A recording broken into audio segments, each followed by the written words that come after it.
Dirty moderates, one of the great things that come out of the era of Trumpism have been the formidable force of people who've united together to stop him. Chief among them have been the Never Trumpers, of which many of you know I consider myself part. But today's guest has been at the forefront of what we call the Defeat Trump resistance. As a founding member and leader of the Lincoln Project, probably the largest and most effective anti-Trump organization out there, Reed Galen joins me to talk about the challenges ahead. They were successful in 2020, as we all were, in forming a broad-based coalition to stop the greatest threat to democracy this republic's ever known. But new challenges await as a fractious electorate, a narrow electoral majority, and lots of disinformation to be combated in a time of chaos and precariousness awaits us. So it is with great pleasure I get to do a deep dive into the Lincoln Project, democracy, and all things politics with Reed Galen.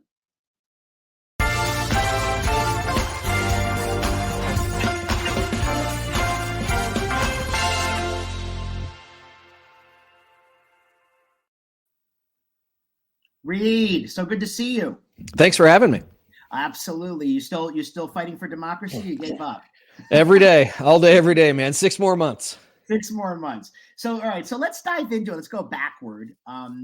Last night, Indiana, right? Again, Nikki Haley's proving a formidable force in this, or among voters who really want nothing to do with Donald Trump. I mean, came in at like 22%. She was doing incredibly well in those suburbs like Carmel, in around Indianapolis and stuff like that. Given that she's dropped out of the race 2 months ago and she still remains formidable, I think this is a good portal into our Never Trump discussion. How do you see the what I call the Lincoln Project voter, that Bannon line voter now that, you guys were so successfully targeted in 2020 that you still need to target? I consider myself one of them, but I'm not on the fence, so you don't have to worry about me. Well, how are you guys approaching this? Because I do feel like it's a different time than 2020, largely because Biden's the incumbent and Trump is now the challenge. What do you think? Well, no, I think that's 100% right. I mean, I think that what you're seeing is something we saw a little bit of in 2020. I think it's grown, which are, I don't want to call them never Trump Republicans. I'm going to call them non-Trump Republicans, which is they probably voted for him in 2016 because they were just never, ever going to vote for Hillary Clinton. Right. And I think I certainly missed that cue, which was, as someone who grew up a Republican in DC when a lot of that stuff was going on, Hillary was mythological for Republicans and they just weren't going to go that way. I think in 2020, you saw that, a lot of those people, I think, stayed home. Right. If they did, for example, in Wisconsin, 50,000 Republican voters who could have pulled the lever for Trump didn't vote in the presidential at all. So that undervote killed him. And now, and then in 2022, you saw, in places like Wisconsin and Michigan and Pennsylvania, those same voters moved over to whether or not it was Tony Evers or Gretchen Whitmer or Josh Shapiro in big numbers. Right. And so I think that universe has grown. But again, it's a universe that, yes, some will go along to Joe Biden. I'm not sure how many, but a lot more will probably stay off of Donald Trump. And I think that's a huge electoral issue for him. You mentioned Indiana, where, again, Haley hadn't been on the ballot in 8 weeks. In Pennsylvania last week, in those collar counties around Philadelphia, they basically broke even. And I think, Adam, these are Republicans who probably equate a Nikki Haley. And again, I make no judgment on how anybody feels about these people, but like what the party looked like with George Bush or John McCain or even Mitt Romney, right? Those were the days. Right. Something they could be proud of, something that was pro-America. I mean, if you think about it, Donald Trump is not really pro-America. He's pro-him. Yeah. But, he continually denigrates the United States. He brings us down to a level that for a lot of Republicans, they see the United States as the greatest country ever founded. And they see themselves as key members of that American, exceptionalism. And again, that's a whole other argument, but I'm just telling you about where these voters find themselves. And so, I think that, you could call them the Bannon line, which we called them in 20, but I think that's, the amount of voters that are now available to either to peel off of Trump 100% or get across to Biden, I think is much higher than it was 4 years ago. But to your other point, it's also a much different environment this year than it was in 2020. Yeah, I mean, the thing that I think is interesting, and I wonder how you guys, well, I actually to a certain extent know it, but I want to hear you talk about it. Is it is a challenging thing in this post-pandemic climate because right, so many people wanted Donald Trump defeated, worked hard to get him defeated, Right. and look, Joe Biden's a decent guy. I think he's been an honorable steward. I think there's been a lot of challenges that no president can probably overcome from all the stuff related to supply chains and inflation and whatever. And I don't mean that none of his policies contributed to that because I actually think some of them did. But I do think in the realm of where are we as a country, the thing I find myself facing, because you and I share a foxhole, is trying to get people to care about democracy first and foremost, because these are not MAGA people, right? These are not, I guess they're potential LP voters. They're people who say, yes, I care about democracy. That's a luxury right now. Everything's costing me more. Everything is, I hate Donald Trump, but maybe I'll stay home. Maybe I'll write someone in. Maybe I'll vote RFK, Worm Brain Man, or whatever. No, but I mean, it is a challenge because you can't really say to somebody, well, that your problems aren't real. Don't you love Bidenomics? I think you guys don't do that. The Democrats sometimes do that because I think they're some of the worst messengers as a rule. And it's like, why do you say? In other words, that's not what you say. The challenge is threading that needle. How are you approaching that? Because I think nobody does it quite like you guys. And I know it's a challenge.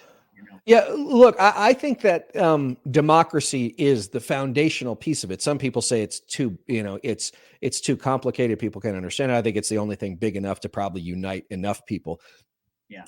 Excuse me. But what I would say this is that it's not enough for some voters. More likely, Democratic base voters, right, for whom, they're just so upset about a whole bunch of things.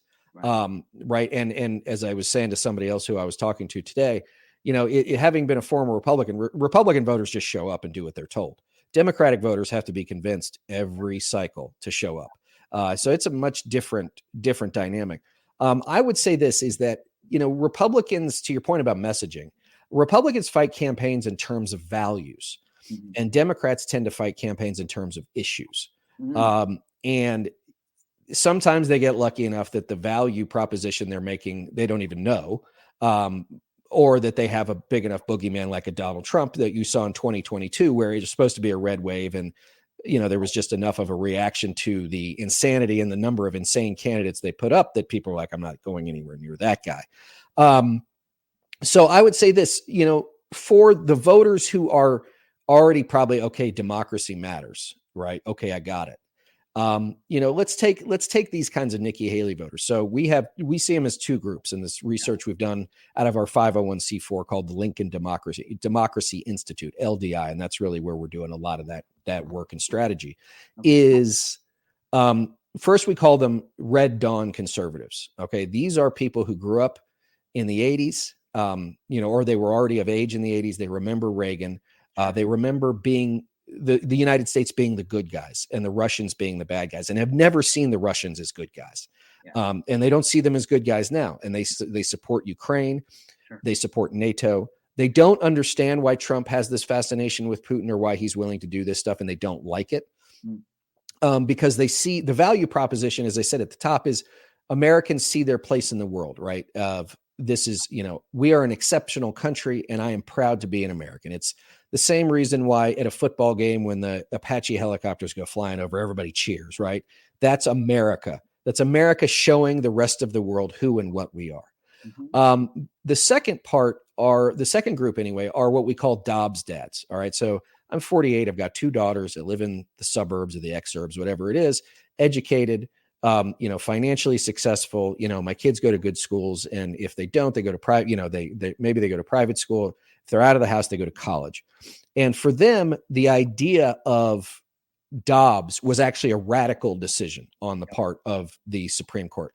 They probably didn't think about abortion that much, right? Except that, they were nominally pro-life or they were nominally pro-choice, but it was something that they were lucky enough not to have to really deal with, if that makes sense. Right. And so now it's an issue for everybody because, Adam, as a former conservative, but, we all carry this sort of libertarian chip around with us. Do I want a bunch of politicians in Washington, D.C. or the state capitol, or God forbid, a bunch of unelected judges making decisions for my family? Right. So it's an individual liberty value, right, that's at play, which is, do I want these people telling me what me and my daughters have to do? Right. Or God forbid, my wife gets an ectopic pregnancy. Right. And, my options are she dies or I've got to take her to another state. Right. Because I live in Utah. Right. Which is, forget about it. I mean, Idaho north of us is worse. Mm-hmm. So I think that, democracy is the foundational piece of this.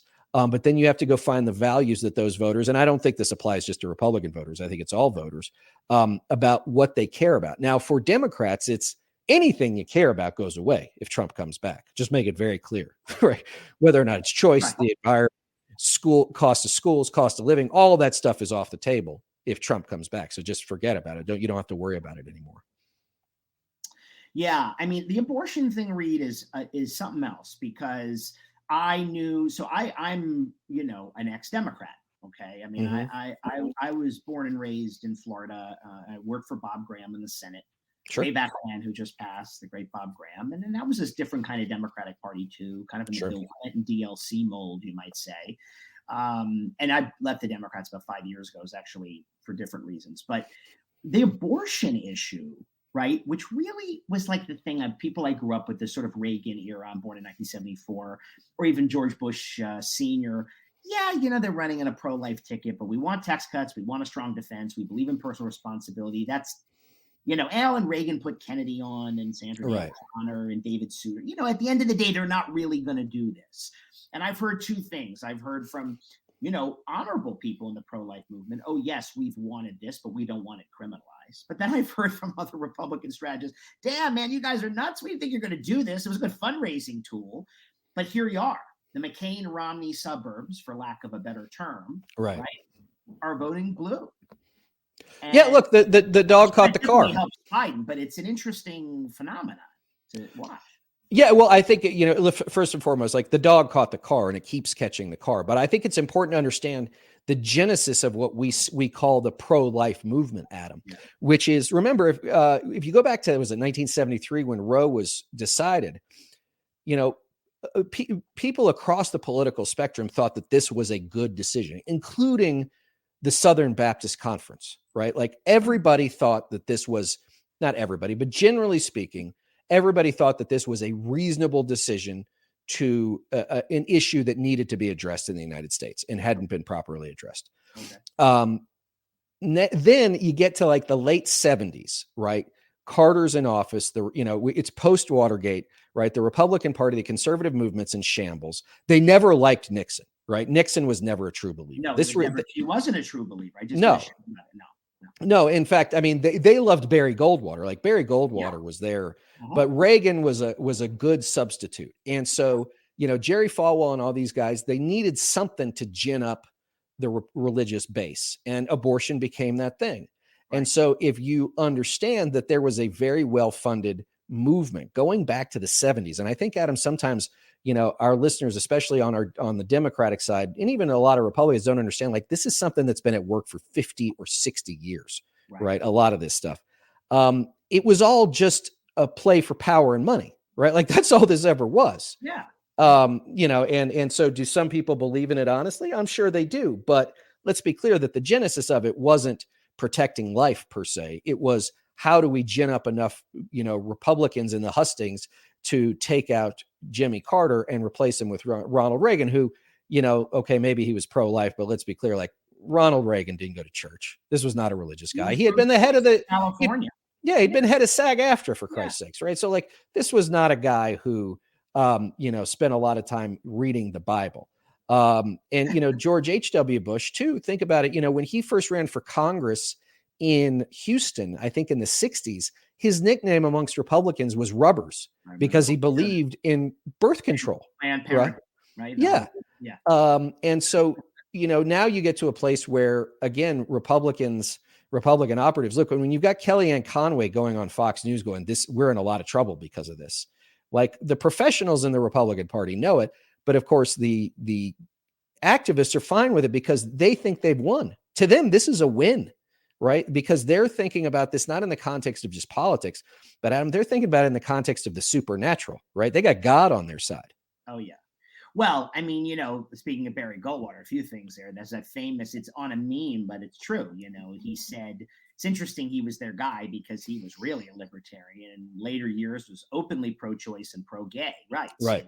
He had that famous quote where he said, listen, if you let these folks in the party and they take it over, I promise you they're going to try to turn it into a Christian revival tent. There's no compromise with them. You can't deal with these preachers, and he took heat for that back in the early 80s. Yeah. And, Reagan was definitely pro-choice in California, and to your point about rubbers. And, George H.W. Bush was an Episcopalian, old line Republican. But you're right. You see this, you load it into the rhetoric in support for Trump, which is astonishing, right? Yeah. All of these goals of the Christian right? Which, by the way, famously, Bill Sapphire wrote in the New York Times in the 80s, and you could Google it, look, that the Reagan said to his people, his team, about the religious right, we're going to jolly them along. It was a known thing. We'll use them for votes, and, we're not going to play into this. But all of that is to say that now, right, the thrice married man who probably paid for more abortions than anybody, who changed the Supreme Court, has got people, right, ready to impose their theocracy on everybody. It's an astonishing thing as he commandeers. He's going to probably get 46% of the vote, isn't he? I think so. Yeah. 46 is probably a pretty good number. Yeah. Yeah, that's what he got votes. Roughly he's going to get a certain number. It's not like nobody's voting for him, even though he probably will lose, one hopes. What about that? The fact that the Christian right didn't see its goals realized under a different Republican era, which was much more ecumenical. But yet this guy, you know what I mean, can lead the way. And it's like the values coalition. You talk about that. It doesn't exist. Well, I'd say this. Look, I worked for George W. Bush, right? And I remember, I don't remember if it was when he was still governor or when he was first running for president. And, he got asked about abortion. Yeah. And, he is a Christian and a conservative. But even then he said, I'm pro-life. We should really focus on how we make sure we don't have as many unwanted pregnancies, right? Because the less unwanted pregnancies we have, the less abortions we'll have, which is really another call for birth control or sex education, Adam, God forbid. Yeah. But, to your point about that, we'll jolly them along. That's what we did for decades. Right. And then you saw, like in 2008, remember in the 2008 primaries, you saw, Mike Huckabee, right, was second, right? So now they're making their attention known. And then, then Barack Obama gets elected. I think there was a major backlash. You saw the Tea Party and all that. And then in 2012, remember, it was Rick Santorum, right? A very arch Catholic, right? Who's in second place. So you could make an argument that, yes, Trump was the weirdest of the weird, the weirdest, bedfellow, so to speak. But I actually wrote about this a few months ago, is that all of the work that the evangelical and the arch-right movement did was in preparation when they got lucky enough to find someone like Trump who was willing to be their vehicle, precisely because he doesn't believe in anything. Isn't that amazing? It's in spite of itself. Reed, one thing I wanted to talk about with you, which I always had a good conversation. I always talk to current Republicans or former Republicans about this, to go back to the beginning. So I don't know that everybody knows your backstory, your dad, Rich Galen, and all that stuff. Like, let's go back to the beginning. Like, how did you get involved in politics to begin with? And what made you a Republican in the old days? It's very well. What made me a Republican is very boring. Was my dad worked on Capitol Hill for Republicans, so it was just straight political socialization. Nothing more interesting than that. Although I will say that I've never been a conservative, right? I was a Republican, but I was never a conservative. Now I'm not even a Republican. Right. But look, and just to give you a sense, I went to a private high school in Dallas, Texas. And I was editor of the high school newspaper, and I wrote 2 editorials that got me in a lot of trouble my senior year, Adam. The first one was, and remember, this is 1994. The Second Amendment was meant for killing bears and beating off redcoats. You know, it's not what you need now. And racism is a problem. And I'm not sure even to this day, 30 years later, which one got me in more trouble with my classmates, which were all white, obviously. But so like I always had I was never quite a very good Republican. And then, I went to work for George W. Bush in 1997 when I was a senior in college. He was a first-term governor. Yeah. And, like my dad had worked for, his dad, had worked for George H.W. Bush. And, I thought I was going to be the next Woodward and Bernstein. I went to college for journalism, and then it was going to take forever to get out of college. So I decided, well, I'll do politics. That's sitting there for me. And, other kids went to summer camp, and I went to the National Republican Congressional Committee. But then it was, again, it was a job, right? Maybe I'm an activist now, but I certainly ever wasn't until Trump came along, right? I was just one more guy working in Republican politics. And that sounds self-serving, but I got to be honest with you, I was blissfully ignorant of most things. I think when it came to policy, I spent 0 time thinking about policy. It wasn't my job, right? I was an advance man. You go to Des Moines, you set up the stage, the president arrives. You go to Paris, the president arrives. Like, great gig in your 20s, right? Requires almost no ideological thought whatsoever, right? Like 100% logistical, and organizational. So, Trump comes along, and there you are. I just I think George Bush, when in 1998, when he ran for governor again, I think he got like 48% of the Latino vote in Texas. Yeah. Right. He was wildly popular, and his issues, unlike his dad or Reagan, were almost all domestic policy. Yep. Right. It was education and immigration and economy and all that kind of stuff. But for 9/11, we don't know what would have happened with his presidency. And obviously it took a turn and it got away from him and from all of us, I think. But his presidency paved the way for someone like a Barack Obama, which then primed the pump for these very people we're now talking about, which was we jollied them on. I mean, look, if you used to go to focus groups and of, very conservative Republicans, and you put like a picture of Nancy Pelosi on the screen, boo, hiss, right? Yeah. But if you put a picture of Mitch McConnell or Paul Ryan on the screen, like they were throwing stuff, right? Right. They hated them more, right? Well, they hated them more because they saw them as betrayers of the faith. Absolutely. And they were in the context of those people, right? They weren't social rhinos, aren't they? Right. Rhinos? They were rhinos. I mean, look, Mitch McConnell, he saw like conservative judges as a way to maintain a conservative way of life in America, because he knew, like all these people knew, and that's why they were always so focused on the judges, that the country was getting away from them culturally and politically. And this was the only way to sort of put a stop to that, or at least to slow it down. Right. But McConnell didn't believe it. No. Right. And Ryan was like an Ayn Rand, acolyte. To him, it was all tax cuts for the rich and privatizing government. Right. And other than that, he's a Catholic guy. He's probably pretty socially conservative. He's probably pro-life. But like when push came to shove, he was going to keep the government open. When push came to shove, he was going to do what was right for the country, even if it took him all the time in the world to get where he needed to go. When push came to shove, he was probably going to make a deal with Obama or whoever it was. I mean, it cost Boehner his job, right, when Obama was president. And now you see like Mike Johnson, right? I have no love for Mike Johnson whatsoever, but like you sit in that chair and he's like, oh, I guess I got to do these things because it matters. So, yeah, I think that it was, ignorance, a growing dissatisfaction, and all the things that happen, Adam, as we've seen when we have massive economic and political and demographic disruption or dislocation, these things start to happen. And then you throw COVID on top of it and just sort of, lit the fire and a whole bunch of stuff. Right. I just recently spoke with an author who has a book out about 1968.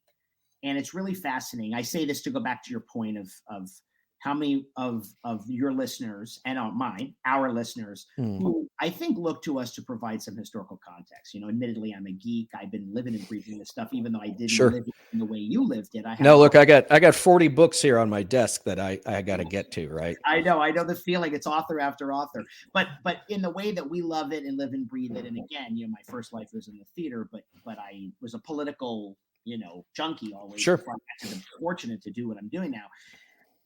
1968, people are trying to figure out, like you're pointing out, well, how did this abortion thing come? And you're like, guys, for 50 years, there's been a movie, Phyllis Schlafly, the religious right, moral majority. You can trace this, Ralph Reed, it all goes back.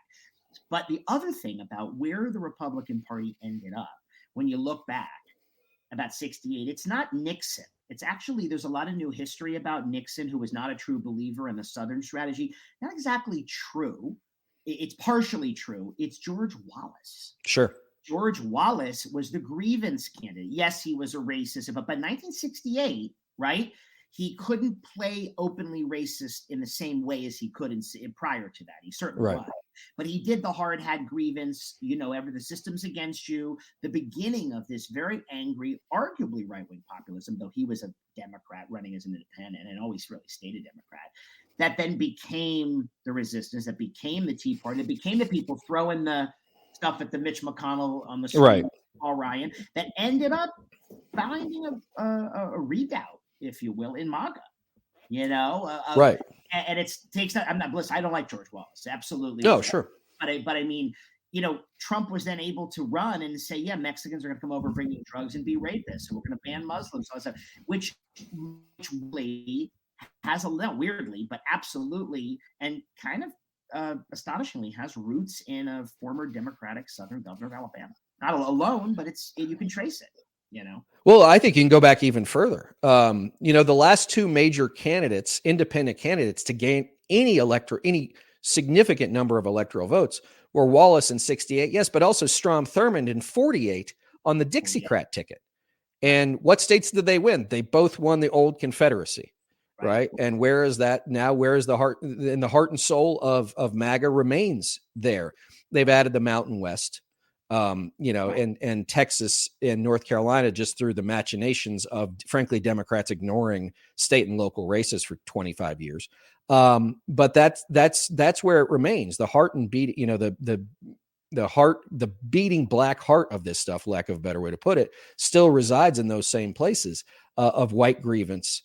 And of, again, we're going to be a majority minority country here in the next 20 or so years. That's going to happen. You know why? Because white people got very economically successful, right, in a post-industrial world. And what happens? Stopped having kids, right? This is what happens. And so, and folks further down the economic scale still having more kids. People like, look, I had a conversation with a friend of mine. He's in his early 30s. Yeah. He's like, should I have kids? I'm like, well, do you want kids? We don't know. Okay. He's like, but we love to travel and we love to do this stuff. And they go all over the world and they do really cool stuff. Great. I'm like, look, the world doesn't need you, or at least America doesn't need you to have 9 kids to work the farm, because 3 of them are going to die from diphtheria or something. Right. And right. You still have to have six kids working the land, right? Or going out because mom got sick or dad got sick. He can't work anymore. You guys got to go to work. Like, that world doesn't exist anymore. At least not for, wealthy white Americans. And so, it's just a sea change of epic proportions. All of this stuff happening, all of this stuff historically, Adam, tends to happen at one time. But to your point about Wallace, the thing about Nixon was maybe he wasn't a believer in the Southern strategy ideologically, but he was a means and ends guy. He's like, well, if that's how I got to win, like this is also Mr. Watergate, right? So, oh yeah, no. I by the way, I have a very what's the word?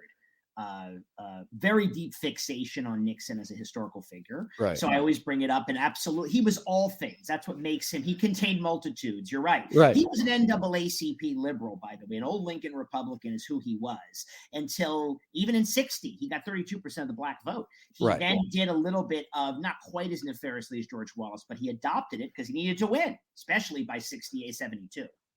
Yeah. And I mean, you think about it, Eisenhower, right, sent the 101st Airborne to desegregate schools in Little Rock. Yeah, that was right? the Republican Party. I mean, you guys were Lincoln. And not necessarily even because he was because he was a self-avowed forerunner on civil rights, No. but because he said, this is what the Supreme Court has ordered. I am the chief magistrate, as they used to call it back in the old days, of the United States government. This is the law of the land now, and I'm going to go do it. Right? He didn't see it as to him. It wasn't a moral issue. It was a law and order issue. This is the law. This is how we're going to go. That's right. Yeah, no, it is a fascinating thing. To the point of I think the election coming up and the challenges of just living in this incredibly narrow margin of an electorate, which is so frustrating. I grew up, not that we need to have 49 state landslides, but Right. even Bill Clinton or Barack Obama, just waiting with bated breath for what's going to happen in Wisconsin. It's like the whole country's hostage to like 6 places, right? 99% of voters have no say in a weird way. But one of the things that's been noted, and I know I can pick this apart with you because it gets lost in the conversation or people on the left get defensive.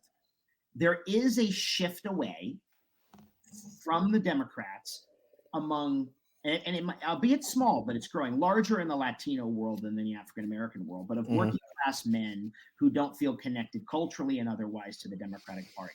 Okay. So before you answer, I want to say this.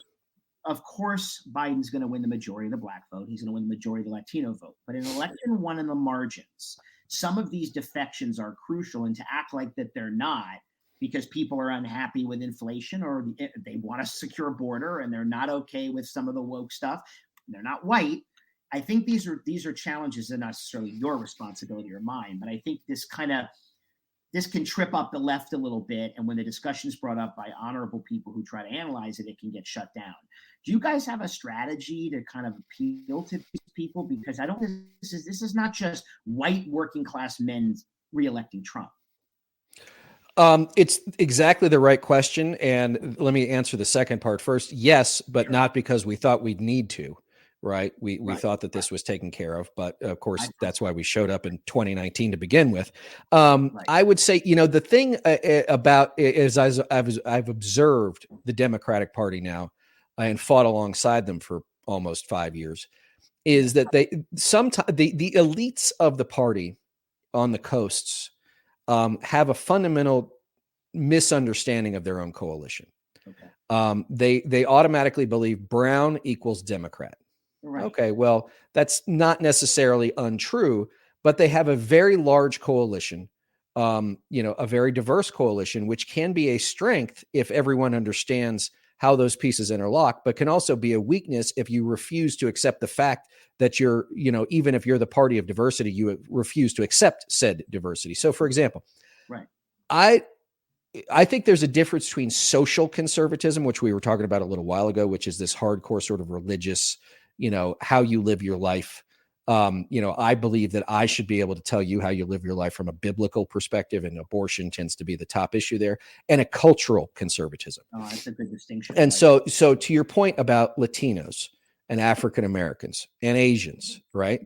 They tend largely men, because black women are very strongly Democratic. Right. Men, working class men seems to be the trend. Right. But my point is that like they tend to be more family oriented, right? They tend to believe in traditional values. I don't know that they necessarily go to church anymore, but they probably don't have, when I say this, I don't want to sound elitist myself, but they see the world through the prism by which, like, I got to go to work every day. So let me say this. Let me do a thought experiment with you. You're from Florida, right? So I-4, right? The big I-4 corridor goes through Orlando, right? Yep. So let's say it's August 15th. It's about 9 million degrees on the tarmac, right? Out there. And these guys are doing road work. There's a white guy, a Latino guy, and a black guy, right? And they're all out there. They all live in different neighborhoods, right? Their kids all go to different schools. Maybe maybe the Latino guy, they speak Spanish at home. Who knows, right? Right. But when the white woman with the little white dog goes by in the white Range Rover, they all think the same thing. She's in there and we're out here. Right. That's a great way to put it. Yeah. And class. Right. And so, I could make an argument that it would be very difficult for a political party to have an expectation that working class men will come back to them when we hear all sorts of talk about college loan forgiveness. Right. Okay, that's great.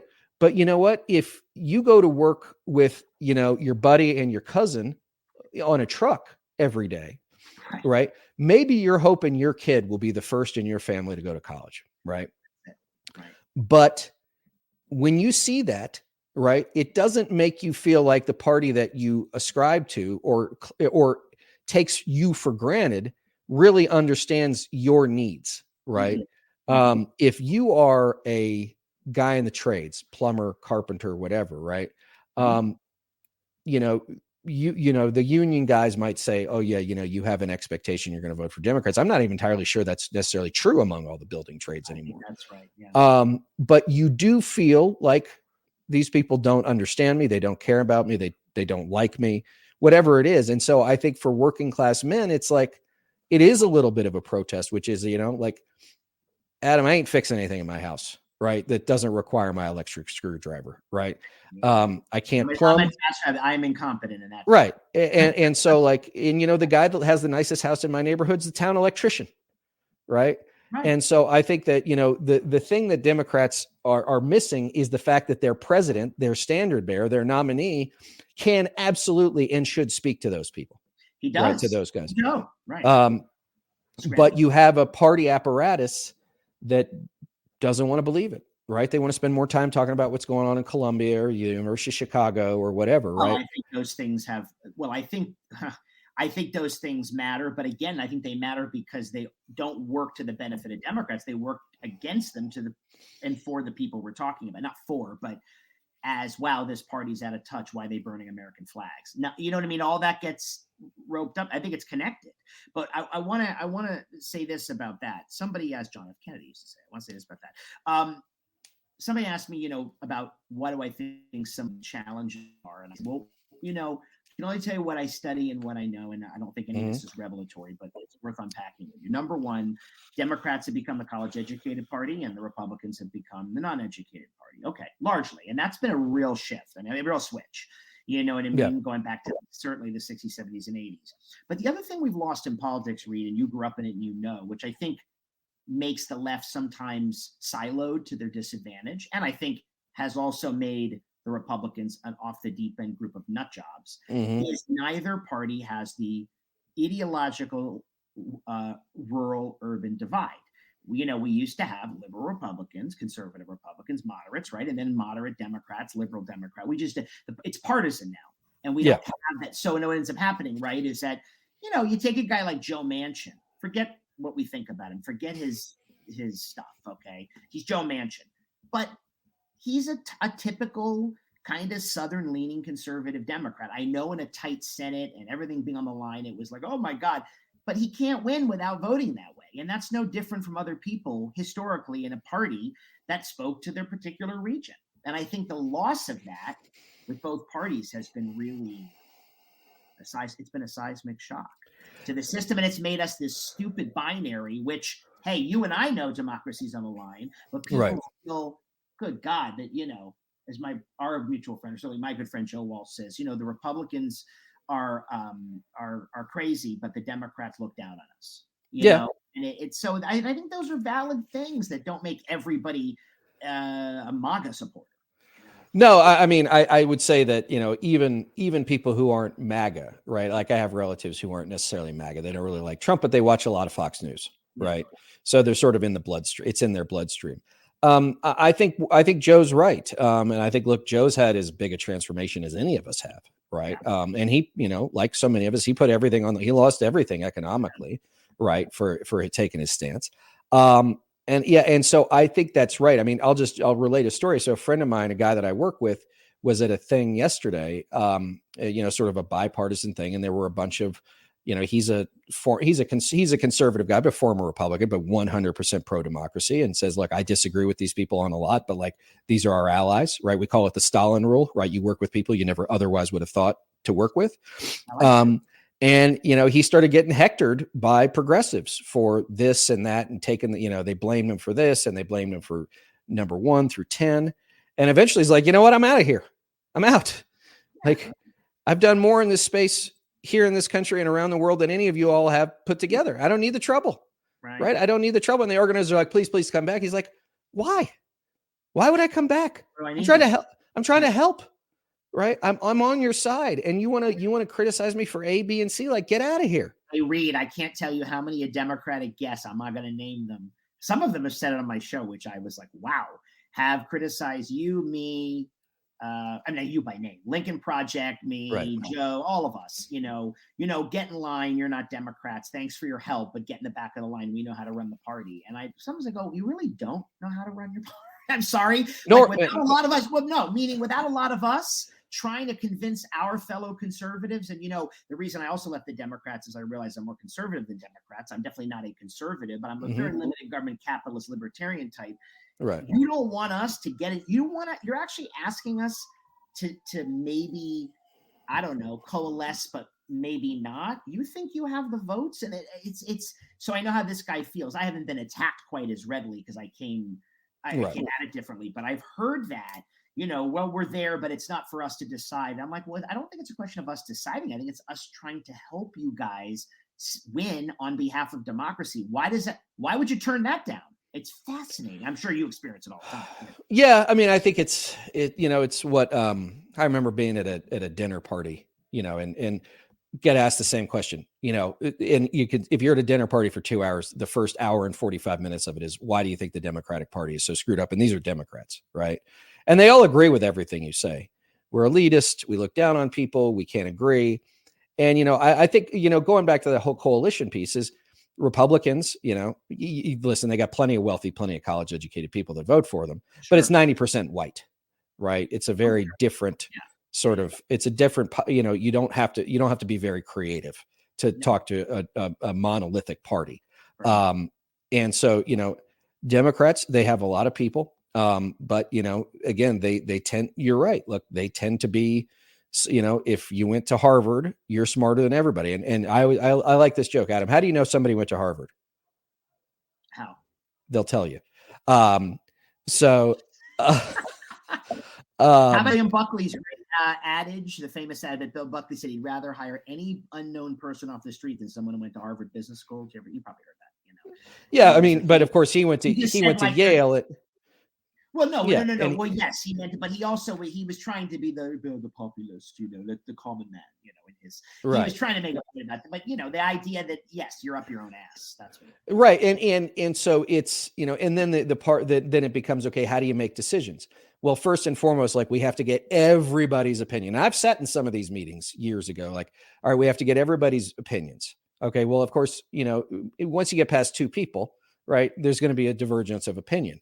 Well, we can't make everybody happy. Well, how do we make the least number of people unhappy? Well, now you've had something that's like so uninteresting. And you can see this like in their political advertising, right? Like here's how Democrats make ads, Adam. They run a poll, right? And they look at the top 6 issues. Then they run some focus groups, right? Then they create an ad, and then they test it to within an inch of its life on Facebook until it has 0 sharp edges and is just basically a donut, right? A powdered donut. And then they can't figure out why. All the likes by liberals. Right. And then it's like, and so then it becomes sort of a cover your ass thing, which is, well, if you win, see, it worked. And if you didn't, well, we tested it. Right. And what I think we see this going back to the Hillary campaign, was the Hillary campaign was 100% data driven. I think unfortunately for the secretary, she couldn't really successfully articulate why she should be president.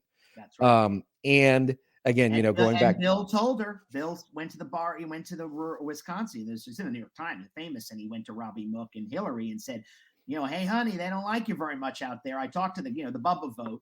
Oh, well, BS. We have a blue wall. It's like okay, right. Right. And we forget that a lot of these voters in the middle, we used to call them Reagan Democrats, right? They were. I mean, this is not a new. Handily for Bill Clinton twice. It's right. These are not these people are not new phenomenons. The difference is now it might be that you've got a guy who's a registered Democrat in Pennsylvania, in Western Pennsylvania, who hasn't voted for a Democrat in 25 years. Right. We see more and more people who just don't register for a party in party registration states at all.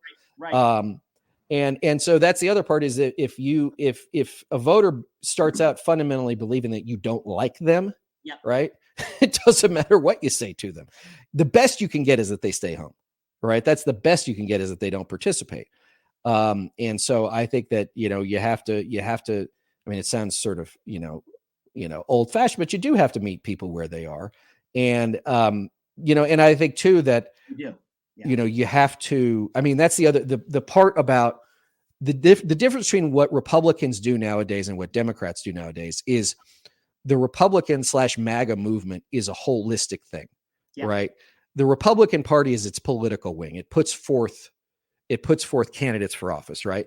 And then it's got its financiers and it's got its front groups, like all the Stephen Miller stuff. And it's got its media wing, it's Fox News, OAN, all this stuff, right? And then it's got its legal wing with Leonard Leo. And then it's got Trump sort of at the top of the, in the middle of the circle. And so it's 100% flywheel spinning all day, every day, right? And some of it's not overtly political. A lot of it's not overtly political, but it's always moving a message. Democrats like CNN, I don't know what it is they do. And MSNBC, like, it's got such a small audience and it speaks to such a narrow group. Like, I'm happy to go on MSNBC. I go on probably twice a month. Yeah. But again, it's not an answer for what MAGA has, if that makes sense. And it doesn't also reflect, I think, a lot of, to your point, what might be the undervote of people who aren't going to vote, or, the work you guys have to do to move them. They're not Trump voters, but they're not necessarily Biden voters, because certainly CNN does that. It's, well, we got to, on the more liberal shows, we've got to talk about this great economy. Well, it depends on who you are. It's not untrue that there's creation of jobs, but what kind of jobs have been created? Some people are holding 2 jobs. The truth remains about people not having more than $400 in case of an emergency, like 40% of Americans. And I don't think that anybody should look down on that. Again, that's not Joe Biden's fault, but it's not like that. A lot of people's situation doesn't feel all that secure. Well, I think that's right. And, so I interviewed a guy a few weeks ago named Mondale Robinson, and he's from North Carolina, and he runs something called the Black Men's Voter Project. And he's a mayor of Enfield in the county. I can't recall the county. It's sort of eastern North Carolina. Okay. The unemployment rate for Black men in his county is 18%. Right. 18%. And he asked me, what would happen if the unemployment rate for white guys was 18%? I'm like, well, that's the Great Depression. That's blood in the streets. Right. And so, what he said, and I think this is an important thing for all of us to remember about the different coalitions is, I didn't know this until he told me. And this is why I like to talk to everybody. 9 out of 10 Black men in this country, Adam, don't go to church anymore. Right. So trying to reach them at the pulpit, you're going to get some, but you're not going to get a lot. Right. And the other part too, he said to me is like, don't come to me with your democracy, because for my people, it's never been real anyway. And he said, and don't come to me scaring me with Donald Trump, because all we've ever seen is boogeymen, and he's just one more. And I've heard this from others too, which is, and I'm speaking about the African-American vote in particular. Yeah. I did have a meeting with a church leader a couple of years ago who said, look, my people are going to do one of 2 things. They're either going to vote for the Democrat or they're going to stay home. They know what they get with the Republican, but year in and year out, they look out their windows and their lives don't change, and I'm afraid that, that lack of attention or care, right? Well, I mean, what's the opposite of love? Indifference. That indifference, I'm hoping to God, Adam, doesn't come home to roost this year. Well, to that point, I've actually heard the same thing from Black voters and Black leaders.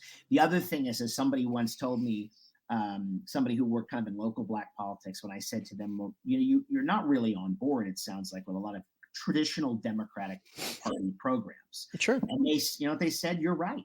But they said, here's the deal. Most people, despite what the media says, we're capitalists, we're free marketeers, but we aren't going to vote for a white supremacist party in the Republican Party. Mm-hmm. So what's happening is, right, they don't feel a difference from the Democratic Party, but what choice do they have? And I think this has been such a missed opportunity for the party of Lincoln. I mean, it's gone on for a long time, certainly since the 60s, both parties should be serving everybody in an ideal world. Yeah. Right? There shouldn't be, this is the Black vote, and nobody cares, this whole, and I know we have to do piecemealing now just to get out alive in any of these elections, we being the collective we. But right, this is a true story. Like a lot of people who are in the minority community, especially Black community, have said the same thing. It's not that they're like, wow, Joe Biden passed the Anti-Inflation Act or inflation. It's not like, wow, what does that do for them? But they're not going to vote for Trump. They're not going to vote for Trump's people. You know what I mean? And I think there's an opening. right, to convince them. But it's also why you do see some working class Black and Latino people going, hey, the economy was, whether it's true or not, they feel Right. that better before COVID. They remember lower unemployment. They really are, they own a barbershop and they don't care. They're not going to vote on all this other stuff. Again, Right. it's a challenge, right? Well, and just to extend that, the other part too is that, and I think both political parties are rotten at this, is that they really only start talking to voters, like 12 weeks before an election. And then it's just transactional at that point. What can I give you? What can I say? Excuse me, in desperation to get you to do what I need to do. Right. Right. Yeah. I mean, I guess, well, I like to ask you this because I've been really thinking about this since you're a student of history. I think we're living through a realignment, right? We don't know what's going to come out on what side here. Do you have and I don't want to put the cart before the horse, but do you have a kind of overall idea of a post-Trump, like, conservative or Republican movement? I mean, is there like a Liz Cheney party I can be a member of? Is there such a, I know not literally, but is there a place for, like, well, conceivably, were you Rick Wilson, me, Liz Cheney, Michael Steele, and I don't know, moderate Democrats could go. That's not the Democratic Party. I understand we're teaming with them. Is there some kind of future just a question. I'm always wrestling. I think so. I think the thing so look, I worked for something back in 2017 and 2018 called the Serve America movement. Okay. And SAM was what it was called. And it was the idea of, like, let's create the kind of party you're talking about. Mm-hmm. And you've seen this now with, like, Forward and, Andrew Yang. And it took me a long time. And the Lincoln Project really crystallized this for me, is third parties make the biggest mistake of thinking I can take a little bit from over here and a little bit from over there, and people will come together. And but again, they have that whole, there's this, like, I don't want anybody to dislike me, right? Right. If you're going up against a duopoly that's been in place since 1854, by definition, that system is going to see any new entrant as a hostile body and do everything it can to kill it. Right. And so what I would say is that a new party must be founded not on issues, but on belief. Mm-hmm. What do you believe in? Right. Because here's the thing is, remember, if you create a solid third party, you don't need 50% plus one. You need 33% plus one. Right. Right. The Republican Party did not start because it was the party of lower taxes and national security. Right. It started because it was the party of saying no more slavery. Right. No more slavery. And that belief split the Northern Whigs from the Southern, from the Southern slaveholders. The Whigs are gone in 6 years, right? Gone in 6 years. And a complete and total realignment. And, the Republican Party was not what it sort of evolved that way post Reconstruction. And it always had an isolationist wing. I mean, you think about Robert Taft and Dwight Eisenhower in the 50s. But it really didn't pick up, the racial element of, frankly, the Democratic Party until the 60s when Johnson even said, like, we've lost the South for a generation, and it talked probably in perpetuity. So we've seen a realignment. The last one you brought up earlier was the 60s, and I think we could see something different. But let me just step back. I mean, the idea that we live in a country now, Adam, and we have for some time now, where you can watch any movie ever made anytime you want. I know, you can, great, isn't it? You can watch Goodfellas for the 18th time. Right. You can order anything you want on Amazon, and it'll show up in 2 days, if not the same day, depending on where you live. Right. And now we have the same two parties that we've had for, the last major new party in this country is the Republican Party. I know, and it's been, there's not been any new formidable party since. Right. And again, look, I mean, back, we didn't have all the ballot access rules and all the things that keep outsiders out and all the other stuff. So there's a lot of, like, structural work that needs to be done. But at its core, and I'm sorry I've gone on so long, there has to be a belief system.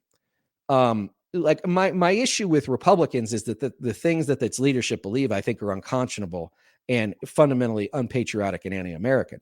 My issue with the Democrats is I'm not sure on any given day what exactly it is they believe in. Right. I know. Well, I have to say this. I think that the thing, I mean, you working alongside them, and I myself used to be one, but I was never on the left. Living in California has crystallized this for me. Okay. I really despise, and I even hate to use that word, the California Democrat, but all of them. Newsom, I can't. By the way, I will never be voting for Gavin Newsom for president. I didn't vote for him for governor. I don't care who's running. I will be the guy you'll have to chase sitting on the fence. Like you're probably, what do you mean, Adam? You been? No, they have the fundamental progressive belief, which has overwhelmingly come to dominate California, is this: pass more laws, and the world gets better. I mean, this is age old to the left. Meaning, what do they believe? Oh, there's a problem. Oh, there's a parking issue. Pass a law. Oh, there's a climate. Okay, well, let's spend another 40 billion. Do we have the money? No, it doesn't matter. It's just, what I mean is they have a utopian belief that social program engineering can actually solve every problem. That's why I'm not a Democrat, right? But they do believe that. That's all they really fundamentally believe. That's why people were so anxious about Biden's accomplishments when they list them off and they see that people it doesn't resonate, which is not what Lincoln Project does. Thankfully, you have a larger message. Well, of course, it doesn't resonate. What the hell does it matter to somebody about this bill with half the money hasn't been spent? They don't see it yet. They don't know what it is. It's Washington talk. It's all abstract. Do you know what I mean? Sure. But it's the whole movement. Especially if the party keeps tacking left. Yep, it's pass more laws. That scares the crap out of me too. It doesn't scare me more than MAGA and authoritarian, right. But ideologically, it's a real problem for me. That's why I asked you the question. Yeah, well, I mean, this is where, in this time, in this next 6 months, Adam, this is where the rubber meets the road. Right. I'm not a Democrat. I'm not going to be a Democrat. I think that the president has done things that needed to be done. I mean, look, the infrastructure stuff, that's, we're 30 years late on that, right? Like Ross Perot in 1992 said we should be doing this stuff, 100%, right? I think, and that's why it got a lot of Republican votes. Right. And so I think that, to your point, the things that create economic, upward mobility, right. And educational mobility. Right. And when I say that, I mean, like, and maybe it's not the right word, educational attainment, I think are the two core things. Look, I don't want to get into like what a curriculum should look like, because I think that's you're missing the forest for the trees. Sure. But I think that, not everything, laws can be, we got a problem, let's solve it. Right. And we got plenty of problems to solve because, again, so, let's take social media, right, or technology, okay. Right. In 1996, we make a decision. We're not going to regulate any of this stuff because we want to see what we can make happen. Okay. 30 years later, we've seen what happens. You mean the Telecommunications Act? Yeah. Right. Yeah. Right. And we say, okay, it's going to be laissez-faire. We're going to be hands off. Now we've got AI coming down the pike. And of course, what are the AI guys saying? Don't regulate us. Don't regulate us. Right. Like we need to have unfettered access to blah, blah, blah, blah, blah, blah, blah, blah, blah. Like, well, maybe that's not true. Right. Maybe you don't get to make that decision. So like, I think that, we talk about the American dream. I'd like to believe in it. I think, unfortunately, too many people don't believe in it. But I'll say this too, is that, I think that economically we've reached sort of in-state Ayn Randism, right? There's not much more laissez-faire I think we can squeeze out of the system without a significant backlash. And I think you're seeing that in places like Tennessee, where the UAW just, got a 73% vote in a was it a Toyota factory or a Mercedes factory or BMW, I think. So like some of this stuff will naturally start to come back. The pendulum will start to swing, however, slowly. But at the end of the day, right, like government has a fairly limited number of roles. It's like protect your people. That's literally job one. Protect the people. And there are plenty of different things you can say about that. What's the definition of protecting the people? And everybody will have a different thing. But I think getting rid of Trump now is the first step back towards that.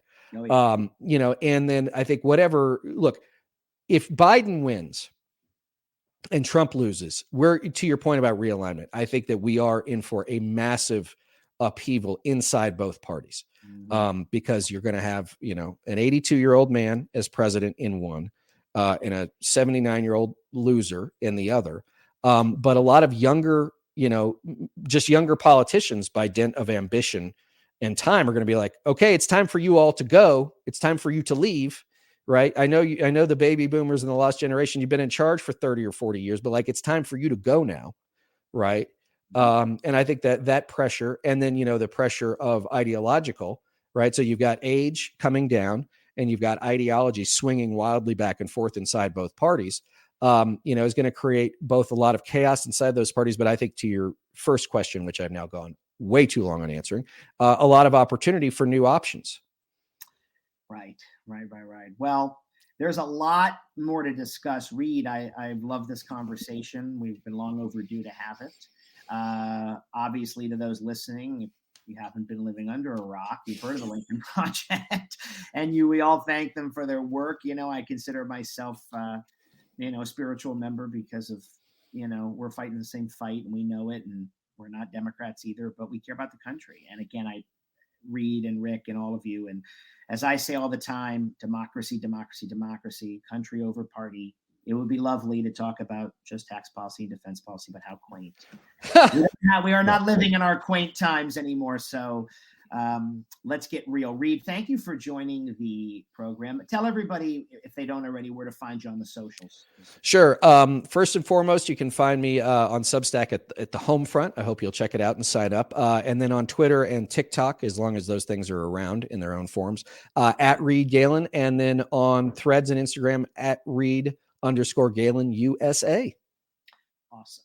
All right. Well, indispensable as always. Thanks, guys, for listening. As always, stay dirty, stay moderate, and stay safe.